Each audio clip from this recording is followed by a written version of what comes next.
отваряме ден 9. Директно отваряме. Ето го, най-големия подарък. Както аз обичам един от най-големите, ама със сигурност 24 е по-голям. Добре, отваряме го и...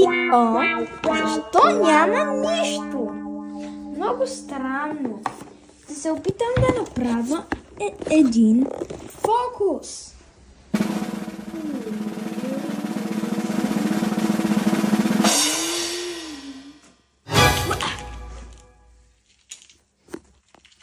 Мисля, че проработи. И вижте какви са яки цветове има. Без да иска ги изпусна. Исках още нещо да ви кажа. Сега ще направя една магия. Уау! Проработи, хора. Исках да кажа, че има 6 цвята.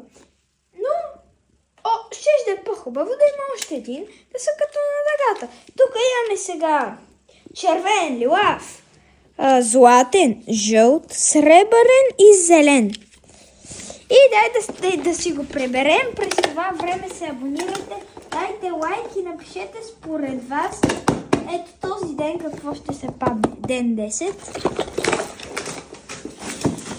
И напишете някой коментар кои са цветовете на дъгата. Това беше днескашното се видео. Чао!